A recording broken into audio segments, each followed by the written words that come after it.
Bismillahirrahmanirrahim. Alhamdulillah Rabbi ni'mal wakil. Wassalatu wassalamu ala syifa'ul alil Sayyidina Muhammadin wa ala alihi wa sahbihi ajma'in. Alhamdulillah, pada malam yang mulia ini, minggu terakhir di bulan yang mulia ini, di bulan Rabiul Awal, di mana Nabi kita semua dilahirkan, akan segera berakhir. Dan alhamdulillah kita hidup di kota Pekalongan. Setiap malam hampir kita dengarkan lantunan qasidah, lantunan maulid di gang-gang, di kampung, di musola, di masjid. Bahkan alhamdulillah, walaupun enggak di bulan Rabiul Awal juga pasti ada. Ini adalah nikmat yang besar dari Allah Subhanahu wa taala. Akan tetapi Allah Subhanahu wa taala memberikan hidayah, memberikan taufik kepada hamba-hambanya yang ia kehendaki untuk bisa meringankan langkah kakinya ke majelis-majelis seperti ini. Berapa banyak daripada pemuda-pemuda kita, anak-anak kita yang habis masanya, waktunya untuk berfoya-foya, sedangkan di sebelah kanan dan kirinya majelis. Dan alhamdulillah, adanya majelis Syabab Alawiyyin ini salah satu untuk meraih hidayah, inayah dan taufik Allah Subhanahu wa taala, agar kita ini selalu diberikan petunjuk oleh Allah Subhanahu wa taala. Allah Subhanahu wa taala dalam surat At-Tin menciptakan manusia dengan sebaik-baiknya, dengan sepaling sempurnanya makhluk ciptaan Allah. Qala Allah taala, a'udzubillahi minasyaitonir rajim, bismillahirrahmanirrahim, laqad khalaqnal insana fi ahsani taqwim. Dan sungguh kami menciptakan manusia dengan sebaik-baiknya ciptaan. Allah Subhanahu wa taala menciptakan manusia diberi kelebihan dua hal yang tidak diberikan oleh makhluk Allah yang lain. Yang pertama adalah kita diberikan akal. Kita diberikan akal buat mikir, buat merenungi ciptaan Allah, buat meraih hidayahnya Allah, buat menuju surganya Allah dan menjauhi larangannya Allah. Dan juga manusia diberikan keistimewaan yang kedua adalah manusia diberikan hawa nafsu, yang mana itu enggak diberikan kepada makhluk Allah yang lain seperti malaikat, syaitan dan lain.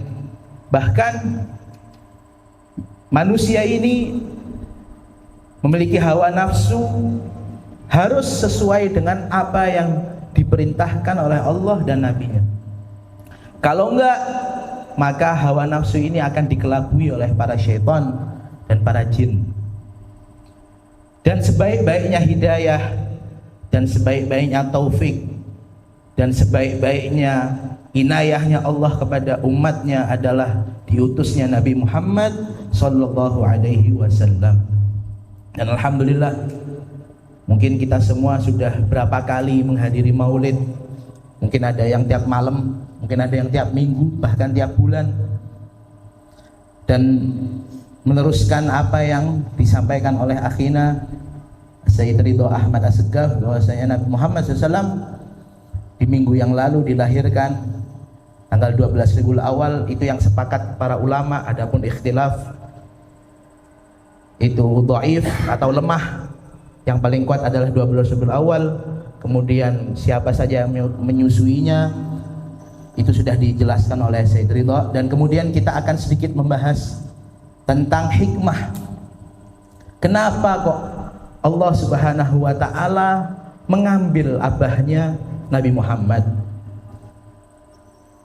Sayyid Abdullah bin Abdul Muttalib. Kenapa kok di diwafatkan ini orang tuanya Nabi Muhammad waktu Nabi masih kecil? Karena agar menghindari daripada kaum-kaum kafir, kaum-kaum Quraisy yang ingin menghina Nabi Muhammad, bahwasanya ternyata Nabi Muhammad ini menyampaikan ajaran itu diajarkan oleh bapaknya. Jadi ajarannya Nabi Muhammad itu bukan ajaran Nabi Muhammad, tapi ajaran bapaknya. Makanya Allah Ta'ala cabut itu atau angkat ke surga daripada kedua orang tuanya Nabi Muhammad SAW, sehingga dijauhkan daripada fitnah-fitnah semacam ini. Kemudian adapun hikmah yang kedua adalah ketika Allah Subhanahu wa Ta'ala memerintahkan semua makhluk untuk mengikuti daripada Nabi Muhammad, kata Allah Subhanahu wa Ta'ala, Allah Subhanahu wa Ta'ala berfirman, jika kamu cinta kepadaku maka ikutilah Rasulullah. Maka jawabnya apa? Yuhibbukumullah, maka Allah akan cinta kepadamu. Nah, maka semua manusia di muka bumi ini harus taat, harus cinta, harus mengikuti Nabi Muhammad SAW. Lah kalau seandainya orang tuanya Nabi Muhammad masih hidup, ini kan menimbulkan, lah gimana kok bapak ngikut anaknya? Maka Allah Subhanahu wa Ta'ala mengambil daripada atau mewafatkan daripada kedua orang tuanya Nabi ketika Nabi masih di usia belia. Kemudian adapun di umur ke-12 tahun Nabi Muhammad SAW diajak oleh pamannya Abu Thalib ke Syam untuk berdagang. Umur 12 tahun udah diajak dagang. Ini Nabi. Di sini Syekh Said Ramadan Al-Buti di dalam kitabnya Fikih Sirah menyebutkan hikmahnya. Hikmah daripada kenapa kok Nabi Muhammad disuruh jualan, disuruh mengembala kambing, karena agar Nabi Muhammad ini mempunyai penghasilan, atau dia ini mengajarkan kepada manusia bahwasanya sebaik-baiknya pekerjaan adalah yang dikerjakan oleh dirinya sendiri, kerja. Jadi nggak ngandel ke hadiah-hadiah. Habib Hasan Syatiri pernah ngomong, disampaikan oleh guru kita Habib Mahdi Alatos, itu kalau seandainya kita jadi ustadz, kita jadi kiai, itu jangan kita cuma jadi ustadz, tapi jangan kita jadi kiai. Akhirnya kita cuma ngandelin gajinya kita ngajar. Akhirnya kita hati kita ini terikat. Aduh, kayak aku ngajar neng ngono, gede lah kayak bayarannya. Nah, maka kata Habib Hasan Syatiri, kalau kamu maka jangan, himbauan dari Habib Hasan, jangan kamu ini kayak gitu. Lebih baik kamu punya sesuatu hal yang bisa kamu jadikan lahan untuk mencari uang, agar kamu ini belajar ini atau mengajar ini pure dakwah untuk menyampaikan risalahnya Nabi Muhammad SAW. Kemudian adapun di sini ada beberapa hal yang saya dapatkan faedah. Sekarang kaum kafir Quraisy atau kaum kafir daripada manapun itu mereka menyangkal atau menfitnah daripada umat Islam. Gimana? Nabinya kok manusia? Kenapa kok Nabi Muhammad ini manusia? Bukan dari golongan malaikat. Maka dijawab, karena malaikat itu hanya taat sama perintahnya Allah dan tidak pernah bermaksiat. Maka malaikat ini nggak punya syahwat. Malaikat ini cuman nganut perintahnya Allah. Allah suruh kayak gini, kayak gini. Maka nggak ada itu kalau seandainya Nabi ini dari golongan malaikat, maka mungkin nggak ada syariat kita buat nikah, buat makan, buat minum, karena semua itu berasal dari hasrat atau hawa nafsu. Kamu pengen makan yang enak, gado-gado, seblak atau apapun, itu kan hawa nafsu. Kalau nabinya ini malaikat, tidak punya hawa nafsu, ya akhirnya kita nggak mungkin bisa makan, nggak bisa nikah dan lain-lain. Dan juga kita tidak bisa menerima kalamnya, kita tidak bisa menerima perkataannya kalau seandainya itu malaikat. Atau kita pun juga tidak bisa menggambarkan daripada, mohon maaf, mungkin fisiknya daripada Nabi Muhammad. Padahal ulama-ulama kita kalau mensifati Nabi Muhammad, gimana kita baca kitab maulid, kita baca maulid Simtuturor, maulid Tiba, bagaimana Nabi Muhammad kalau seandainya duduk itu wangiannya menetap sampai seminggu, berbulan-bulan. Bahkan orang yang pernah salaman sama Nabi Muhammad itu ketara karena harumnya itu nempel. Karena itu Nabi Muhammad manusia. Kita bisa menggambarkan Nabi Muhammad. Kemudian kalau Nabi Muhammad SAW minum, misal minumnya ini dibagikan ke sahabat-sahabatnya, itu minum tidak bakalan habis. Apalagi kalau makan, mungkin yang pengalaman panitia maulid ini sudah merasakan bagaimana berkahnya daripada maulid. Jadi undangannya misal 100, yang datang 1000. Ini panitianya mumet. Aduh, ya gue pesen 100, tapi kok yang datang 1000. Tapi kok subhanallah kok nyukup. Dari manapun jalannya itu pasti nyukup. Lah ini adalah daripada keberkahan yang sampai sekarang masih bisa dirasakan oleh umatnya Nabi Muhammad sallallahu alaihi wasallam. Hadirin rahimakumullah, maka dari itu hendaknya kita selalu mengikuti Nabi Muhammad. Segala sesuatu yang tidak mengikuti Nabi Muhammad semuanya buruk, semuanya maksiat, semuanya masuk neraka. Adapun kalau kita sudah terlanjur melakukan, segera balik ke jalannya, segera taubat. Pintu taubat belum ditutup, pintu taubat masih terbuka. Bahkan guru-guru kita itu mengajarkan doa, Allahumma ya Allah ampunilah dosaku karena ampunanmu lebih luas daripada dosaku. Bahasa Arabnya lupa. Ya itu pokoknya. Aku kok lupa, ngeblank, soalnya ini yang datang tolabul ilm semua, masya Allah, tabarakallah. Seperti itulah, maka dari itu kami mengajak kepada teman-teman yang syabab terutama maupun jamaah offline-nya atau online-nya untuk selalu datang pada majelis-majelis seperti ini, dan juga akal kita ini harus selalu kita jaga agar kita tidak menyimpang ke sana kemari. Penyimpangan yang dilakukan di zaman sekarang ini subhanallah, alhamdulillah, itu banyak sekali daripada kaum-kaum yang berusaha merusak pemikiran-pemikiran kita yang selama ini kita dapatkan daripada guru-guru kita. Muncul orang-orang baru yang menuding Islam dengan tudingan yang tidak ada artinya. Maka dari itu penting buat kita untuk selalu talaki, selalu datang ke majelis seperti ini, selalu bermusyawarah, selalu tanya kepada ulama. Kalau tanya langsung ke Ustadz Sami, ke Ustadz Ridho, jangan ke Al-Syekh, Al-Mufti, Google, AI seperti itu, karena itu semuanya tidak benar. Dan kalau mereka-mereka ini sanadnya nyambung ke Rasulullah, kalau dia nyambung ke syaitan mungkin, wallahu alam. Maka dari itu hendaknya kita selalu jaga diri kita baik-baik.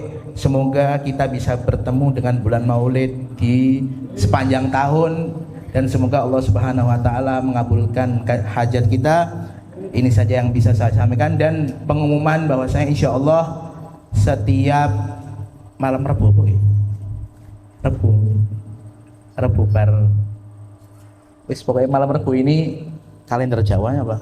Itu insya Allah akan diadakan taklim muta'alim, syarah kitab ta'lim muta'alim punyanya Kiai Hasyim Asy'ari. Yang ini penting untuk kita semua, bagaimana kita melihat kemerosotan akhlaknya, kemerosotan akhlak anak-anak kita Gen Z ini dia misan sama genset. Jadi dia rada harus dilempengin sedikit, diademin sedikit.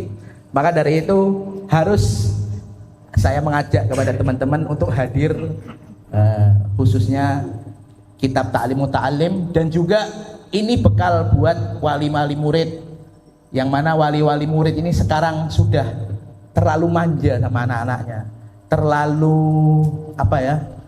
terlalu menina bubukkan anaknya, sehingga anaknya ini, ya Allah, sehingga sekarang ini orang jadi guru ini dilema.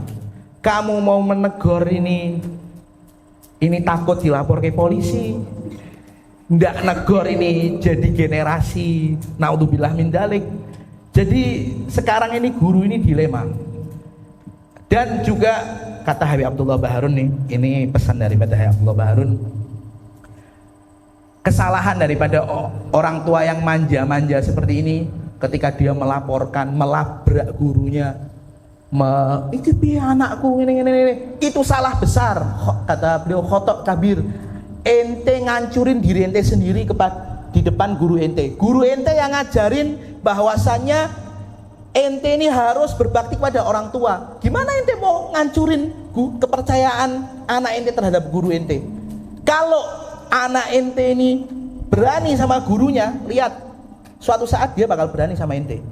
Maka dari itu kita sebagai nanti bakal kelak abah-abah, ami-ami, itu tolong jangan terlalu manja kepada anaknya. Jadi kalau misal anaknya salah, ya salah, mungkin kita tambahi, jangan malah kita laporkan ke polisi. Itu saja yang bisa saya sampaikan. Minta maaf sebesar-besarnya atas segala kesalahan dan kekurangan yang Al-Fakir sampaikan. Wallahu a'lam bishawab. Ya Rabbana a'tarafna bi annana wa annana asyrafna ala Allah asyrafna wa tub alaina tauban taghfir li kulli tauban wastur lana al-awrati wa amir rawati waghfir li walidina rabbi wa maulidina wal ahli wal ikhwani wa sa'iril hilani wa kulli mahabbah aujiratin wal muslimina ajma'an ya rabbi asma' fadlan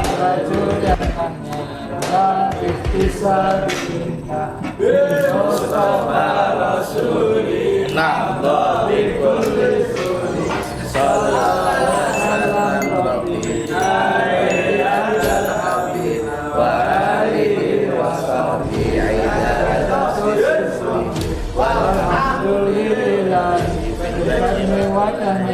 terakhir dapat pesan dari Habib Ridho, kalau bisa yang baru datang ini istiqomah datang, ini rumah antum, bed antum, keluarga antum udah makbul, ada orang lain ngundang acara di rumahnya sendiri ini tinggal. Allah ya Allah, Allahu Allah ya Allah ya Rabbi salli ala Allah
أهل الحضور بعد ضمان أشرب الماء الهاني الطهور